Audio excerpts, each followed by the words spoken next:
Marco Rubio.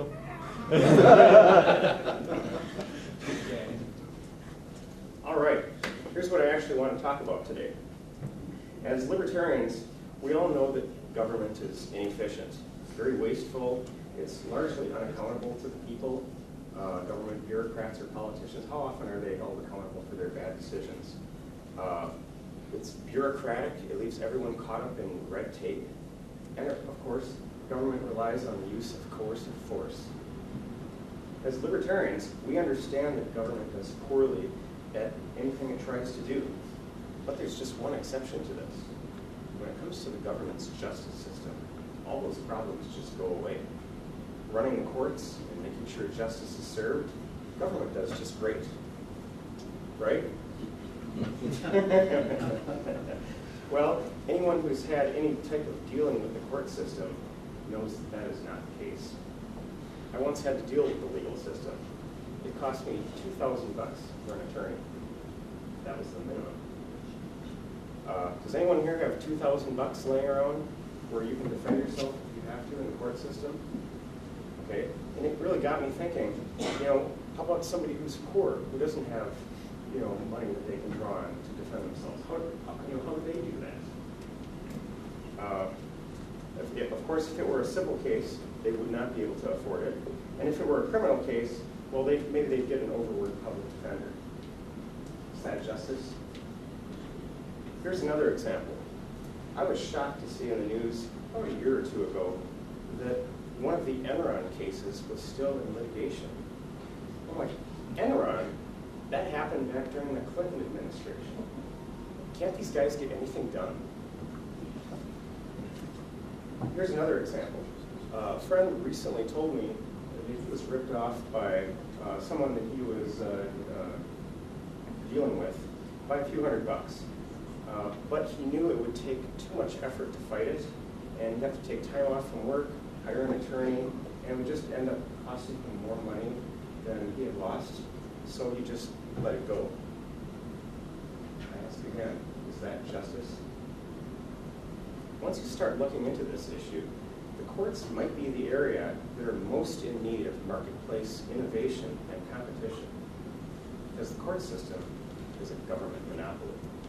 And it always has been, even back all the way to the days of King Solomon. In a nutshell, the government's justice system is terrible. If you ever get caught up in the justice system, you'll very likely end up bankrupt, even if you win. The case will drag on for years as you put your life on hold, waiting for them to make a decision. But unfortunately, you never hear anyone offer alternatives for how justice can be done, even from libertarians. In fact, I bet this is the first time you've heard this topic being brought up by a libertarian. I know a lot of people here come from a constitutional background, and since the Constitution gives the government the power to run the courts, oftentimes they just stop right there. Justice is something government is supposed to do, right? Even Ayn Rand said courts are a legitimate function of government. Well, guess what? She was wrong about a few things. One reason you never hear about alternatives is because most people have no idea how justice could be provided in a market-based system. People just have no concept of how that would work. You don't learn about it in school. You certainly never hear about anything like that from the media. And even libertarian candidates don't talk about that. I think it's because even most libertarians don't know. I bet there aren't 5 people in this room who understand how justice could be provided by the marketplace. Nick might, Adam might, maybe a couple other people. You might. Well, you will by the end of my presentation. Okay, let's get started.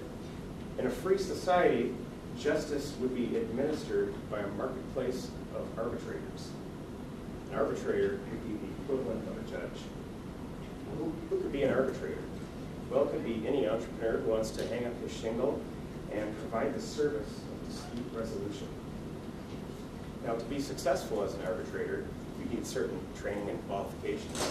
You probably need training in things like ethics, logic, psychology, and dispute mediation. You might need some additional training in things like technology or contracts, just depending if you wish to specialize a little bit. But now here's where the difference between an arbitrator and a judge quickly becomes apparent. Let's say you're a tenant and you have a dispute with your landlord over a security deposit. You could go to the government's courts where the case would grind on for years and might cost you thousands in attorney's fees, not to mention lost work time. Or you could take the case to a free market arbitrator. With the government's courts, you get who you get. You don't have any choice what judge gets assigned to you. But in a market-based system, the various arbitrators are in competition with each other. This is key because it means the system will tend to naturally gravitate toward those arbitrators who are the most fair. Okay? That's because both parties need to agree to use them. Let's say one arbitrator has a reputation for leaning toward landlords in these types of cases. Well, the landlord might really like this guy, but the tenant's not going to agree to use him. And vice versa. If the arbitrator leans too much toward tenants in these types of disputes, the landlord's not going to agree. So the arbitrators who will get their business will be those who tend to be most fair, because both parties will agree to use them. Now, the system will also gravitate toward arbitrators who can provide the most expedient decision and at the most reasonable cost. Will you select an arbitrator who's known for cases that can drag on for a long time, or one who can make a good decision in a matter of weeks or even days, so both of you can move on with your lives? Now, there's a question that's undoubtedly popping into many of your minds right now. How would their decisions be enforced? Why would the party who the complaint is against even agree to see an arbitrator? The answer is the court of public opinion. I need to go on a little tangent to explain this. Back when I applied to rent at my apartment building, they gave me this form and it asked for my social security number. And I'm like, I'm not giving you my social security number for a rental form. That's private information. It's none of your business. And they're like, well, no, we need that to run a credit check on you. I'm like, what, credit check to some faceless computer halfway across the continent? You know, who knows what's in there? I said, no, I'm not giving you my social security number. And then I pulled up this folder that I just happened to have brought along. Okay, and I showed them, here's a piece of paper, a letter of reference from my previous landlord saying that I always paid my rent on time. Here's another piece of paper from the landlord before that. Okay, here's a phone number you can call if you want to verify. Here's a letter of reference from my former utility company. Here's a letter of reference from my phone company saying I paid my bills on time. You know what? They accepted my application without me giving my social security number. So,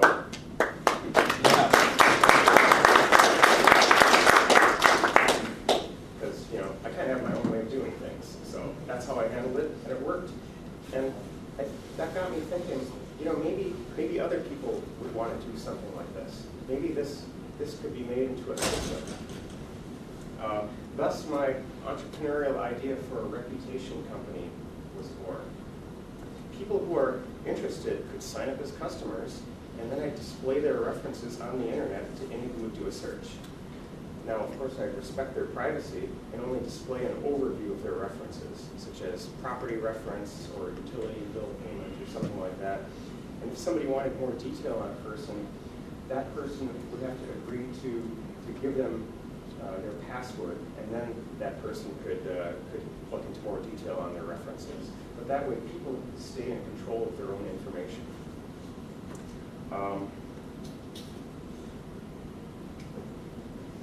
And personal control, that would be one of my company's selling points.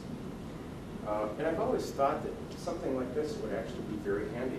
Because let's say I need to take my car in for maintenance. Usually what I do is I ask around to my friends. I'm like, okay, I want to know, can you tell me which auto repair shops are reputable so I don't go to a guy who ends up being a crook. Okay? But with my reputation company, that company could display their references online by satisfied customers, suppliers who got paid in a timely fashion, and so forth. So I could look at that and conclude, okay, this auto shop is probably reputable. They meet their obligations, they honor their agreements. That's probably somebody I want to do business with. Okay. Attention entrepreneurs, unfilled market need. So yeah, I mean, this is something that I think people might like to have. So it would be superior to the credit bureaus because it wouldn't just be businesses checking on individuals. It could apply for business to individual, individual to business, business to business, and individual to individual. So if you want to go on a date with somebody, well, you can pull up their listing on the reputation company and say, okay, looks like this person honors their agreements. We've got several references listed. Okay, this might be a decent person, honorable.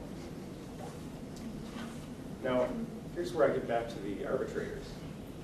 It occurred to me that my reputation company could also work the other way. If someone had a bad experience with an auto repair shop, they could file a complaint against them for damages using my reputation company. Now, all the references might be displayed as green bullet points. The complaint would pop up as red for anybody who searched that business under my reputation company's website. Guess what? That means other potential customers will also be seeing that. And they're going to be saying, you know, this shop has a complaint against it that they haven't responded to. What have they been up to? Maybe I'll take my business elsewhere. And that provides a strong incentive for the shop to respond to that complaint. And they would do so by agreeing to take that case to the arbitrator. Now, as an owner of my reputation company, I would essentially be a regulator of this system. And I would do that as a matter of policy. For people and businesses who sign up as customers by maybe paying an annual fee, I would agree to display their list of references to any who would check up on them using my company's website. But I would also offer to temporarily suspend displaying any complaints. Instead, I would notify that person directly, telling them, hey, so-and-so just filed a complaint against you. Please select an arbitrator within 10 days, or this complaint will be made available to the public, will be shown to the public. So that provides a powerful incentive for any who are complained against to take their complaints to arbitration and to abide by the arbitrator's decision. So that's what I mean by the court of public opinion. Now, I want to mention that libertarian justice is quite different than the so-called justice you see today from government. Today, if you run into somebody's car, a police officer will probably give you a fine for reckless driving. Okay? The emphasis is on breaking some statutory law, whereas the victim is more of an afterthought. Basically, it's about punishment, which is really just kind of a civilized form of vengeance. In a free society, the emphasis would be on restitution. If you've harmed somebody, then you have an obligation to make that person whole again. You're obligated to fully compensate them for any harm they caused.